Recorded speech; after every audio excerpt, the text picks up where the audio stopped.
All right, we are recording. Happy Wednesday morning again.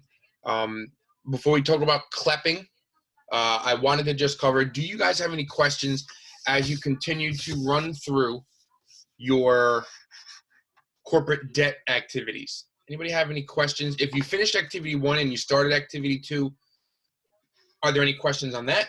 If you're still doing activity 1, it's really just definitions and then 3 very simple questions about risk and debt or debt obligations. Does involve some research. Definitely does involve some research. Are there any questions on that? Oh, Mr. Power, I had a question on it. What's up, Frida?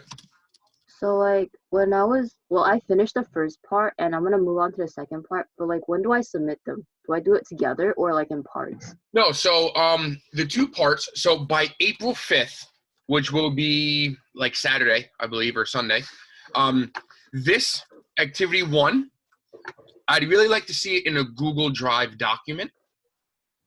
Just because, I mean, if you did it in the actual platform, that's fine. But when I delete your accounts in July, you will not have this content anymore. You guys need this content for regardless what you do in the future, but especially if you go into finance or accounting or economics or statistics, you need this. So activity 1, I would do everything you do except for the do nows, right? So all these do nows, you can really just do in the actual platform if you really want to, because they're not very in depth, okay? Your assignments, I would do in Google Docs. April activity 1 should be 1 Google Doc. It has the terms, then it has your 3 companies, then it has the 1 company that has already defaulted recently, and 3 companies most at risk right now during this economic downturn, potentially, based on debt. Not based on no one's going to go to the movie theaters, but based on debt specifically. So I would do this by April 5th in a Google Doc. Activity 2 is a separate link, which will be from Google Slides, or if you do PowerPoint, you can upload the PDF to your Google Drive, then share me the link for the PDF. But these will be 2 separate shared links. Good question. Okay. Does that answer it? Yeah. Okay, good. Xiao Yi, you had questions about the definitions. I just saw your chat. What's up, buddy? Yes. I kind of still don't know how. So we have to explain these terms in a 2 to 3 sentences and give the example, right? Yes. So the ones that say give an example, like this one, number 6, you have to give an example. So I'll do number 6 right now.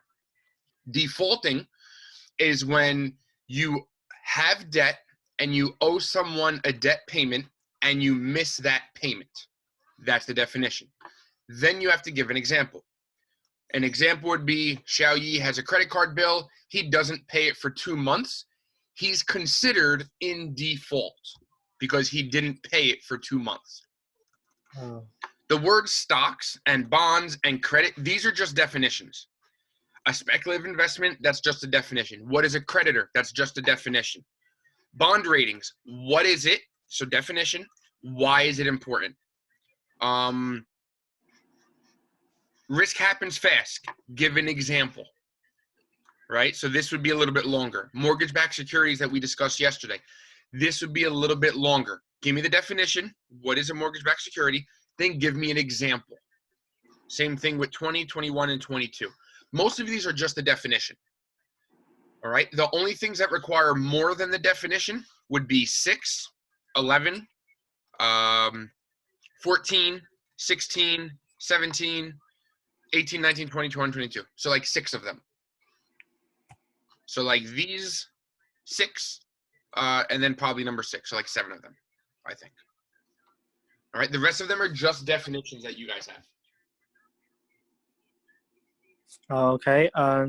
So I kind of missed the meaning of the quantitative easing and credit default swap. So but we didn't do that yet. So right now we only did mortgage-backed securities. All right. You guys have to do this research on your own for now. Tomorrow, we will start discussing all three of these. Oh, okay. Okay. But I would love if you guys did that research on your own first. Then it makes it easier for us to have that conversation. So, like yesterday, I only did mortgage-backed securities and defaulting. All right. I don't want to go through every single one and give you all the answers, because then what is the point of you guys doing the work? All right. So we will go over CDs and CLOs, credit default swaps, and collateralized loan obligations tomorrow. And we'll try to get through QE also. Let's see how far we can get tomorrow. Okay. Okay. Great. Anyone else? Questions? Upload photos if we use our notes, like if we write it in our notebook. If you do this by hand in your notebook, just take a photo of it and then upload it to Google Drive and then share the link, and that's fine also. So if you don't want to type it and you want to do it by hand, because I'm definitely a by hand person, I learn better by writing it with my hand. I learn better by having it in a notebook, because at some point when you have a whole bunch of Google Docs, you're just never going to look at them, right? So if you do it by hand, just take a photo of it with your phone, upload it to the Google Drive app, copy the link and share the link, and then you're fine. You get credit. No worries there. Good? Yes, thank you. No problem. Anybody else? Questions? Yeah, Mr. Powers, so on a balance sheet, debt is simply current liabilities added with total liabilities, or long-term, my bad, long-term liabilities. Right. So on the balance sheet, the debt would be under liabilities. Right. So your debt is considered your liabilities. All right. You would have to find out. So let's see. Debt. So a little bit of research. You guys will be able to determine where on the balance sheet your debt falls, right? So your first link immediately provides you with how do you calculate debt from the balance sheet. All right. Again, I'll go over this. I want you guys to try to go through it first. Let me find a better balance sheet.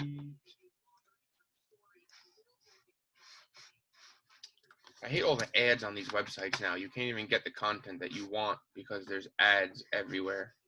All right, Investopedia is a good source. All right. So the issue with liabilities is that sometimes salaries would be considered part of your liabilities. Do you have anybody from, let's see. Nope, Subhan's not here. Tyler's not here. Oh, Subhan just popped in. Subi, can you hear us? We're talking balance sheets.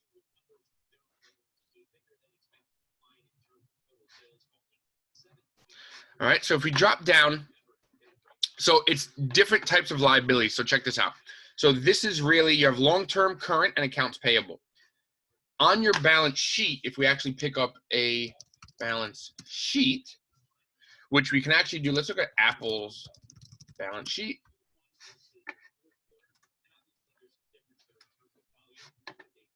And again, these are things that we wish we were able to do in person, so I apologize that we cannot. So looking at balance sheet, we don't even have to worry about assets because we don't really care, right? We're talking strictly about debt. Which of these companies have too much debt? Now, obviously, if you're talking debt, you also have to find out, could they pay their debt? So that's where assets come into place, where what kind of assets do they have in terms of cash, in terms of property, in terms of equipment, right? But we're going to ignore assets for now. All right, we're going to ignore assets for now. We're going to go strictly to liabilities. So if you look at their current liabilities on their Yahoo Finance balance sheet, they have 16. I don't know if this is in thousands or let's see. All numbers are in thousands. Okay, so multiply this by 1,000. What's that? 16 billion.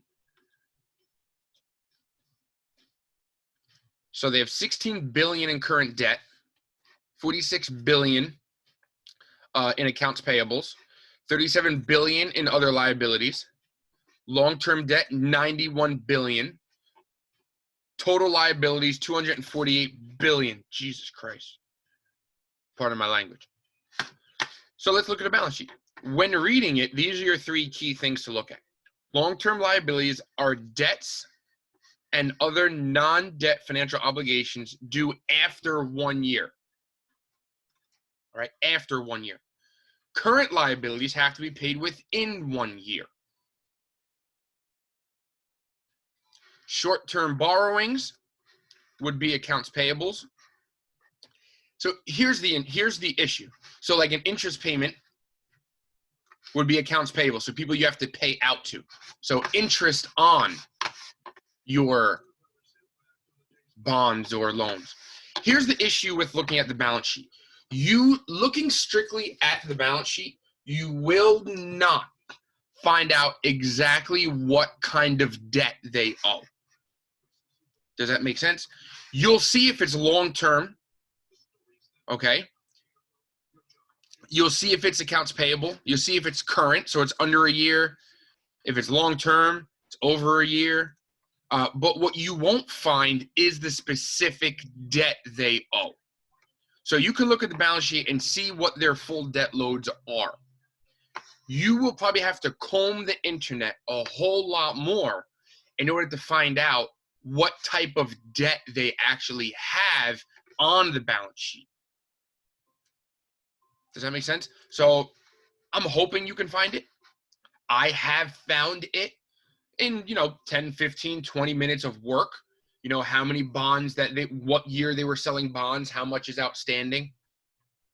The last time they took out a loan, at what percentage, right? So Apple, for example, and since I'm doing Apple, you guys can't do Apple then if I find the information.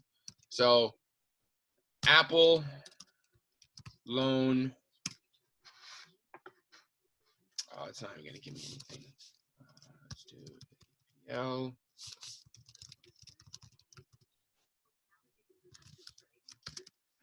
So Apple took out a loan, there you go. In 2015, I remember this was crazy. They sold 6.5 million bonds, 6.5 billion, even though they had 178 billion of cash. Okay. What they thought they could put $178 billion of cash to work, right? They thought they could invest that in different places and then sell these bonds at like 1%. So they thought this money would make more than 1%. Otherwise, they would definitely use their cash. But this is just one example on it doesn't give you the whole view of all the debt Apple has. You'll probably have to do your best to comb through the internet and see, how much debt does Chipotle have.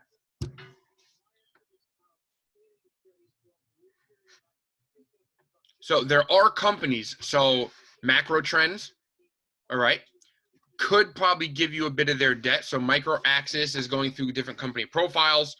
A total debt of 2.85 billion. You might have to look a little bit closer to see if you can find, is this accurate for today? Like what date was this? So if we click in through Micro Axis. All right, so they do an evaluation of public companies, fundamental analysis. All these advertisements are a pain in the blank. Okay. So Chipotle debt analysis. All right, William. So you could, obviously, through all of these different websites you can check, you can see how much debt they have. And what you're looking at now is 2.9, 2.6, 2.9 in total debt, 2.85 billion. All right, so this is not the only website that would probably give you a wide range of information. about these stocks, but that's why public companies, all this information is available. So if we click on total debt over time, let's see 2010 to 2020. Again, this is probably the most obnoxious website to be on, but let's see if we can pull this up.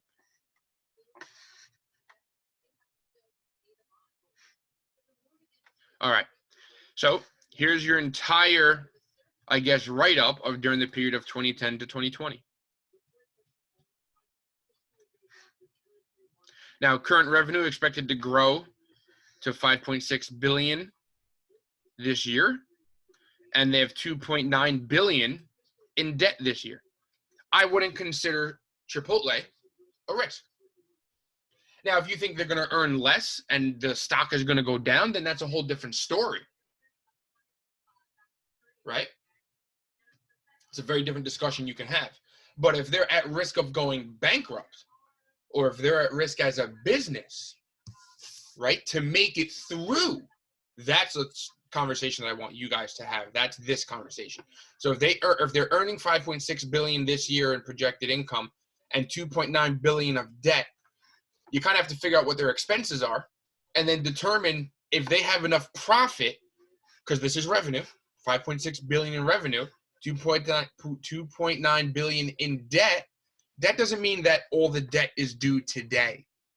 Their debt could be due in 2021. Their debt could be due in 2024, right? But it gives you a snapshot into, are they healthy or not healthy? Okay, so revenue's good. What's their profit? So if we look at, here we go, direct expenses.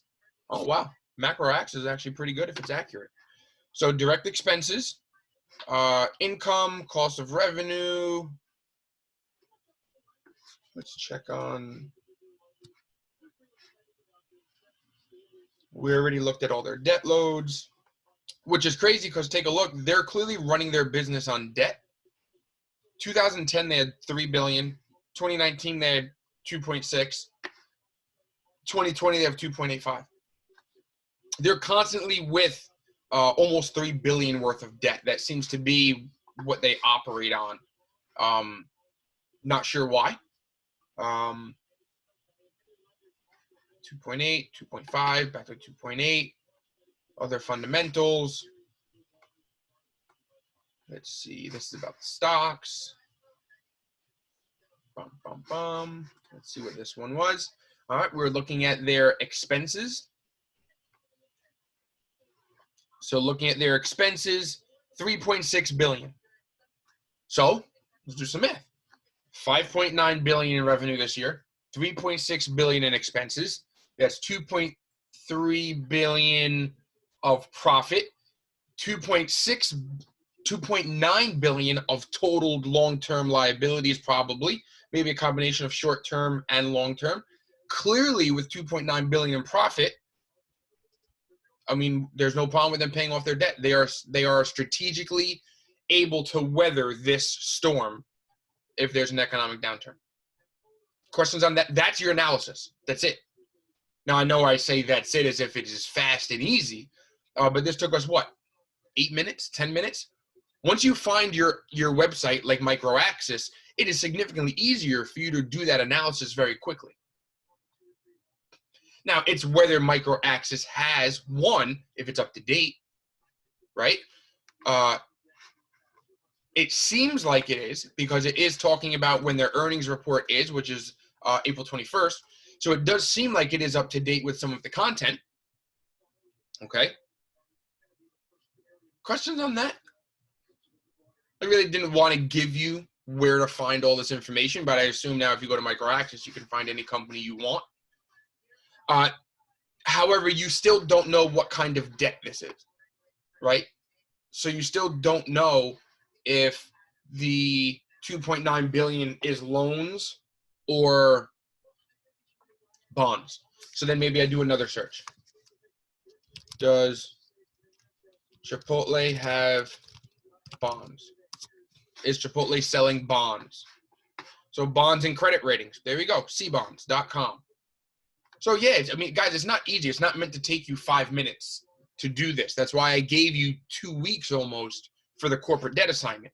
If you didn't do the definitions yet, then shame on you, right? Because the definitions were up almost 2 weeks ago. All right. 2, 3, and 4 are going to take you probably as long as all 22 definitions. All right. And if you're going to be the person that goes through this and does it last minute, well, shame on you guys. All right. But let's look at Chipotle. Let's see what bonds they have now. And again, it would take quite a little bit of research. Let's see, Chipotle and its subsidiaries.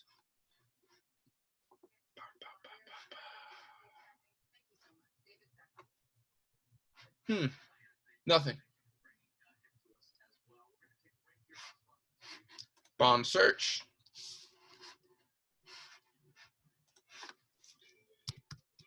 Chipotle. And we'd actually search if they issued bonds. So let's run a search. Doesn't look like anything.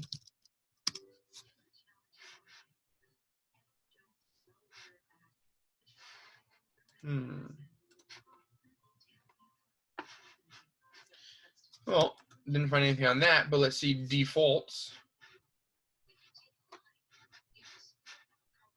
Bond search issuer, Apple Inc. Now, these are government bond auctions. I don't want government, I want private.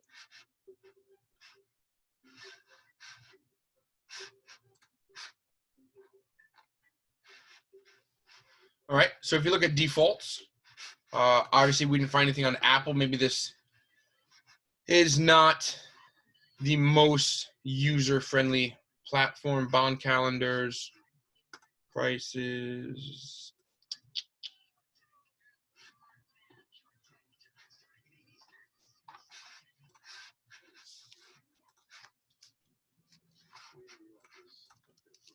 Find corporate bonds. If you guys type in the right search inquiry, you'll always find what you want. Interactive brokers.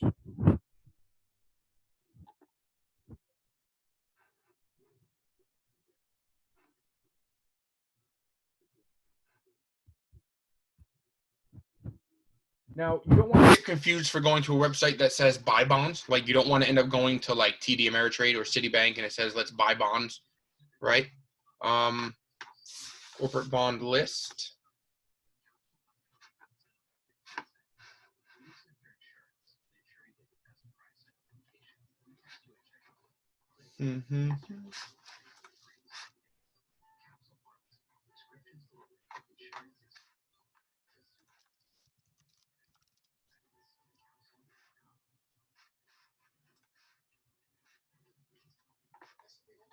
Might be a little bit longer for you guys, obviously, because there's going to be quite a bit of research. Let's look at the assignment, though. So 3 companies at risk due to their debt levels. It doesn't ask you guys, the assignment, to give me if it's bonds or loans. It just asks for overall debt. All right. If you want to talk about it being current liabilities and long-term liabilities, that's probably more than enough. If you use the Macro Access website and you can find out loans outstanding or debt, that's fine. If you can find me the breakdown of loans to debt, that's great. That would involve a lot more research. All right. I'm not going to spend the next like 20 minutes researching and you guys just stare at my screen. All right, because that would kind of be silly. I don't need you guys just to sit here awkwardly waiting for me to see if I can find the website. The information is out there. Where? I don't know. Right? The goal is that we can find the information. I don't know where the information is. Believe me, if I did, I probably wouldn't give it to you because I want you guys to do that research. But all honesty, I don't even know where it is. So I'll do some research after this class as well to see if I can find specifically what bonds or types of debt some of these companies are holding. Since they are public companies, all of this information is public. It has to be. Where you find it is a whole other story. Some of this stuff is hidden in the internet. Okay, but that would be for activity 1. 3 companies most at risk. Chipotle is not most at risk. We just looked at them. Okay, so they wouldn't work. So if you did your research on Chipotle, damn, I guess you got to do research on 3 more companies because you researched Chipotle and it didn't work out for you. Right? So Uber or Lyft, I would definitely look into them. Right? Dollar Tree, I wouldn't even look into them. Dick's Sporting Goods, they're a retailer. Macy's, a retailer. I might look into them. Okay? What other companies do you guys think might default due to debt levels? Give me a company you think would default due to their debt levels right now.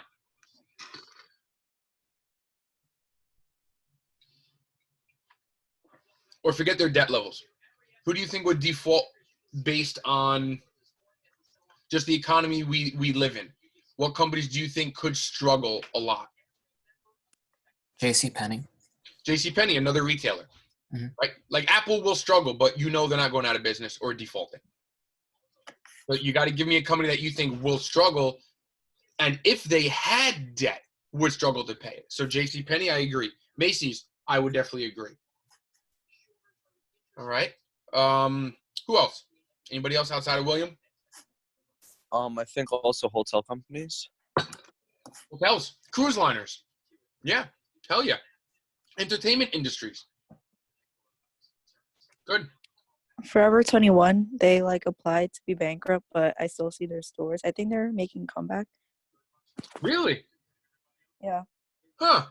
Well, Forever 21. Now, Subhan wrote Uber in the chat. Now, but you have to see now, is Forever 21 public, right? Because if they're not a public company, you won't ever find their information on the internet. So if Forever 21 has a stock price. Also ExxonMobil, just because due to the oil price war and like decreasing prices of oil, that means gas prices will eventually be cheaper, and that means lower margins for their business. And if there's a lot of debt for their business as well, lower margins means that you might not be able to pay off that debt. So yeah. Yeah, so quick, I'll get to Angela's point. Forever 21, it looks like their parent company of Forever 21 is Simon Property Group or Brookfield Properties, Authentic Brands. I'm not sure which one. It says there's 3. So you can't buy Forever 21 stock. You'd have to find their parent company, right? And if you wanted to invest in them, and then find out if you can find out about their financial health. Oil companies are interesting. Oil companies are interesting. I don't know about ExxonMobil, but small refineries or companies that do oil drilling, right? Those are often smaller businesses. And if you reduce the price of oil, yeah, you're right. They'll never make money because the price of oil is already at $20 a barrel. A lot of American companies need oil to be at $40 to $50 a barrel to make any profit. So at $20 a barrel, they're losing money. And you can only live so long losing money. Pier 1 imports, yeah, they're going out of business, I think. Every single, there's a Pier 1 down the street. I wish they were open because it has, 90% off everything. I would go there and just buy a bunch of stuff. But social distancing, right? So Frida said Pier 1. So these are some of these companies that would struggle. Again, the companies you find have to be publicly traded and investable. All right. Pier 1, I'll be honest with you guys. I tried to invest in Pier 1 years ago, a year ago. I tried to, let's see. Yeah, 20 cents. Sounds about right. Maybe it was this year. Yeah, but look, stock's at 20 cents. All right, so 2019, it was $17, then $3, $12. Now it's a 20-cent company.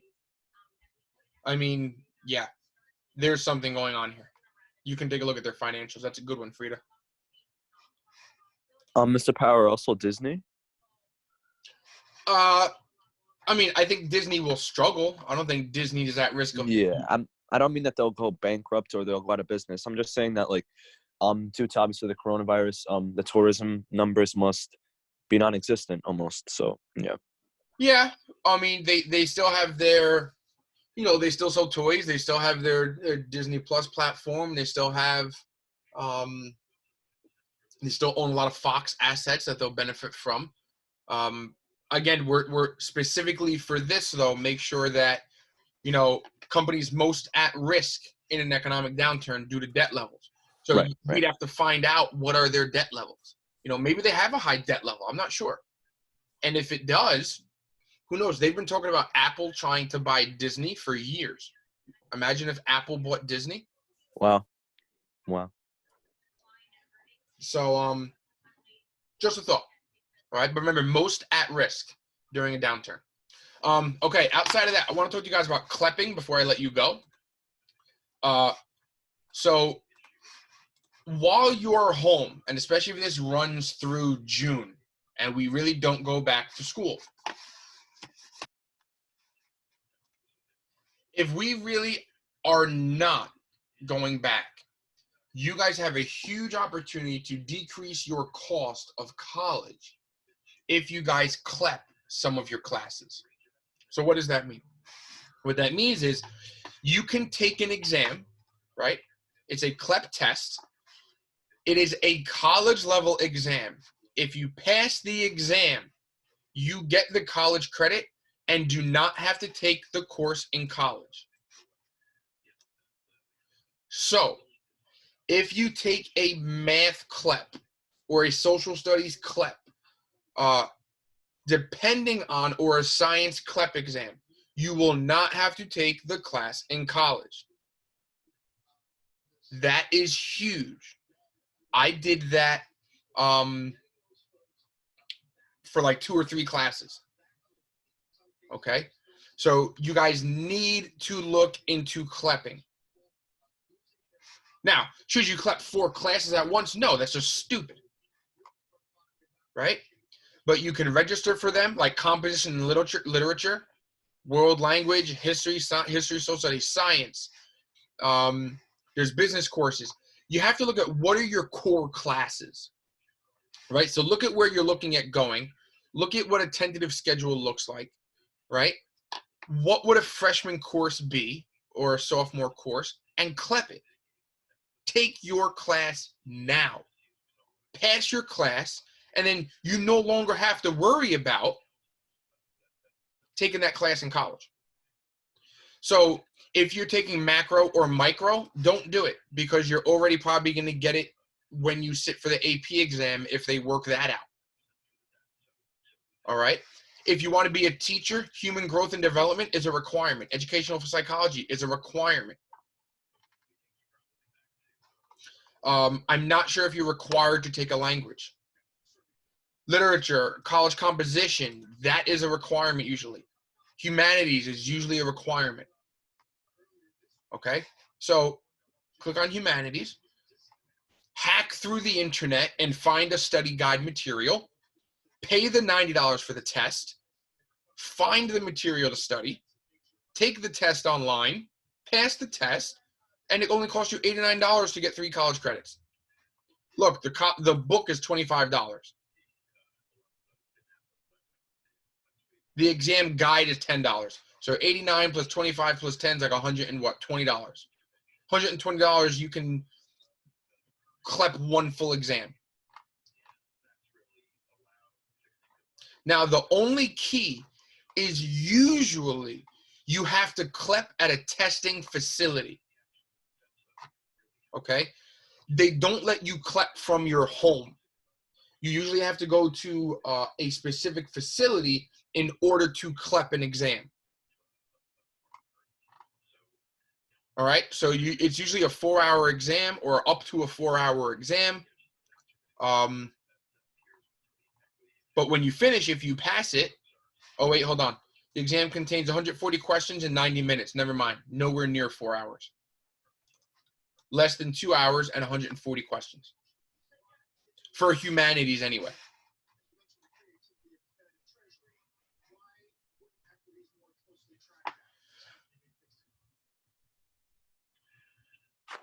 All right. Wait, it says that they may grant credits, so we would just have to You say, have to contact your school. yeah. Tell them now. Most of them will grant credit. You'll have to do more research. I'm not going to do all the research for you guys. What I can tell you is that everyone I know who has ever CLEPed an exam, no one's ever denied their credit. All right. You might have to fight for it.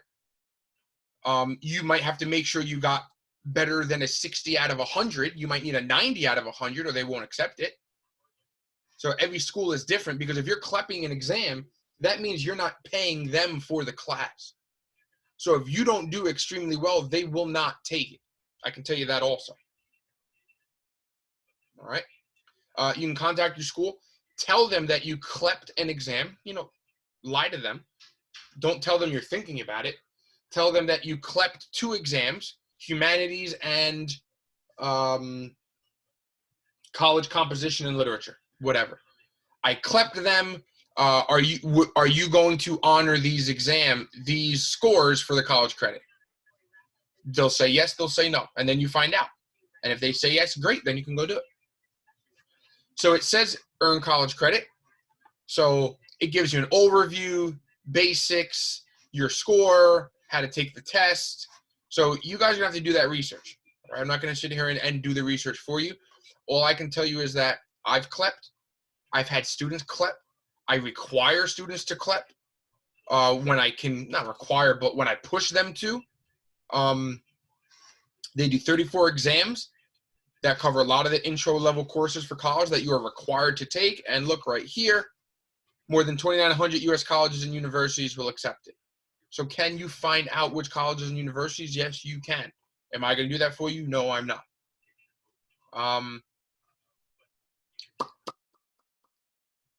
General requirements, coursework. All right. Let's see. College boards focus on health and safety. Information on how it affects CLEP testing. So you are now probably going to face an issue where if you try to CLEP, they might push the test until like June or July. All right. So unfortunately, they don't have the ability to change its delivery model.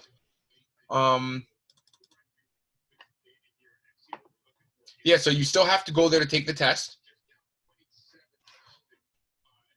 Let's see, you're now due to CLEP exam voucher. Take this anytime between now and June. All right. So you still have to go to their test centers in order to do the exam.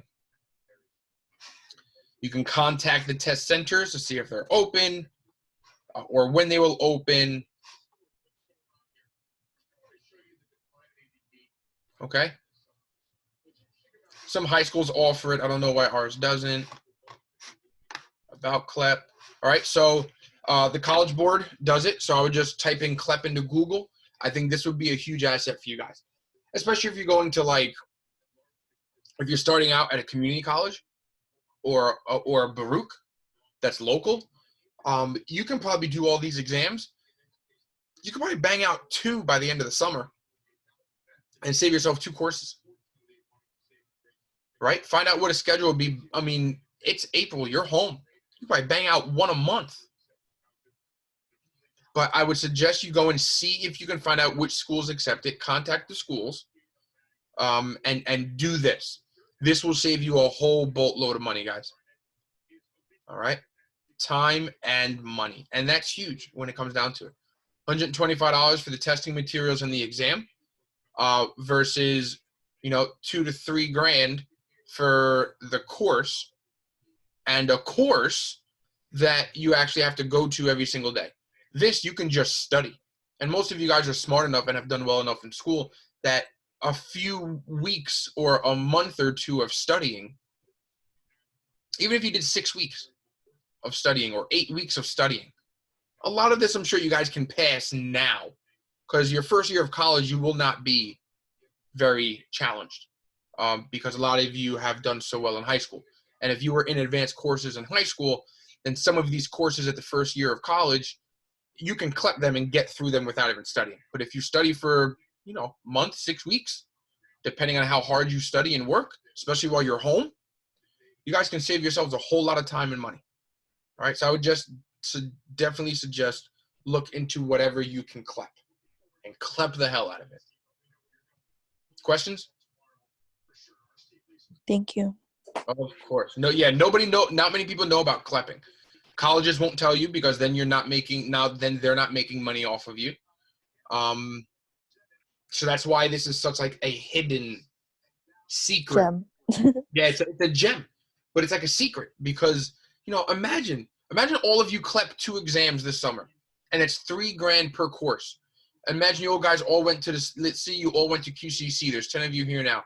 They just missed on 10 of you $3,000, they $30,000. They just lost $30,000 because you guys CLEPed an exam. They don't want you CLEPing. They don't want you to know about CLEPing. All right? Which is why you have to have a good score. It's also why you have to find out what courses would you be required to take. And if you're taking AP Macro and you're going to get credit for AP Macro, don't CLEP Macro because then they're not going to let that flow into another. Like they're not going to count that for another class. They're going to try to force you to take as many classes as you want. Some of it will end up being you have to fight a little bit. You have to go see the counselor. You have to go to bursar and registrar and say, here's my scores. You have to go to, the department head and schedule a meeting and say, I CLEPed this exam. I do not need this course. What do you need from me to validate that I do not need this course? Because here's my CLEP scores and you're not accepting it. And then, you fight a little bit and then they accept your CLEP. That's how it works. They're going to push you to pay for everything you can pay for. Education is the biggest moneymaker in the world. So yes, CLEP. Yes, do your due diligence, though, in research. And then if they try to deny it anyway, fight them on it afterwards. All right. Questions on CLEPing? Power. So like NYU is kind of stingy, and they're already saying that they don't accept CLEP on their website. Should I still try? So if they say they don't accept it, I doubt they'll do it specifically for you, Frida. What you can do is contact them anyway.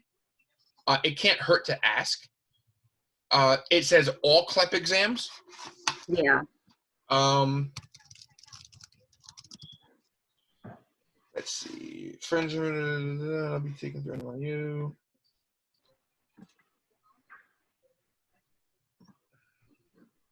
Yeah. I